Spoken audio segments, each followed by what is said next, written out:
How many building administrators we have in here? We got a few, right? Any of you not dealing with social media when you're dealing with discipline? So, I mean, that is, I mean, we're coming out of an epidemic, but that is an epidemic.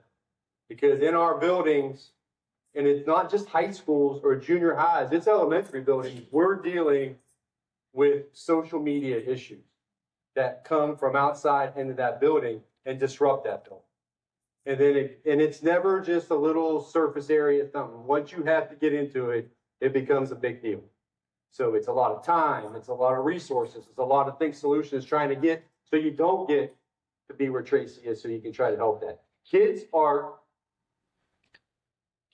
asking for help without asking for help, if that makes sense. So the bullying situation, I mean, every day, because it's so easy. It's so easy to get on here, and I'm mad at somebody, and I'm just going around. They don't understand the consequence, whether you're 10, 16, so easy. And they don't, and then it blows up, and then we're losing academic time. We're doing all this stuff to try to deal with it. So we have to do something as a society and as an educational institution to help students understand that. But more importantly, we've got to help parents understand it, because parents are trying to protect their kid. I get it. But there's a lot of responsibility that goes into these phones that kids don't have. And sometimes they get to use and carte to do those things. So when we need a strand to be able to get on top of that type of thing. So some incidents, cyberbullying, all those type of things. But I tell you what happens a lot of times, and you get to that bullying and that depression, especially for our young ladies, is body shaming, right? So it's easy to get on there. I'm mad at somebody. No one invited me to the party. So I'm getting on there. Jack is this. Jack is this. You see Jack? I think his pants are bigger than what he was before. So it's all, and it goes. Nobody knows because of the silence of what that is. So those type of things, trying to help kids understand that and monitoring in that time. You know, I'm a big proponent. I know I see Bill has The Anxious Generation up here as a book and that kind of thing. So our team has read that. You might as well cover it. Our team has read that. We're all into that. We're trying to figure out if you haven't read that, I would suggest that's a good starter for you. But for you to really start looking at things in your district to try to help kids and to help your community, because the time we lose in instruction because kids are on phones or doing things, and even if they're not on their phone, they're thinking about that phone.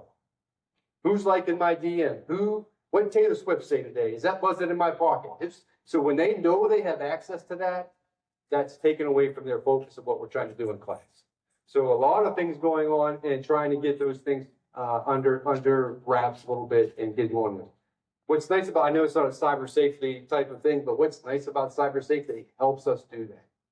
So it helps us, and it helps us keep kids safe, or safer, I should say, because you can never do that. So allowing that thing to monitor what's going on without looking into that, and giving alerts to parents to say, hey, there's something happening on Jack's phone. You might want to take a look at that. And that could be it. We can also go to schools, but it's not about trying to catch it. It's about trying to keep kids safe. So in helping our parents do that, because sometimes parents don't know. It's hard to put a parent app on some of these phones. It's not the easiest thing to do. So, and that's for a reason, because they want that kid to be able to get on there. These companies want that kid to be able to get on there so that they can start reeling them in and diving them in. I always make it's a joke, but it's not far off, and administrators probably can do this. I could walk into a cafeteria at school 10 years ago, and your people are complaining out loud at this. I can walk into a cafeteria sometimes now, and everybody's talking, but nobody's saying a word. So they're sitting there, they got their phone, they're texting the person right next to them, right? They're having conversations, they're doing those things. So, you know, those are issues that we're dealing with, because, you know, when we talk to businesses, we're doing those things. Kids don't have social skills. They don't have soft skills. They don't have that. They don't, because they don't know how to have that conversation with people face to face without using that phone. So we're trying to be able to bring that back in and put them back in there. But it's definitely an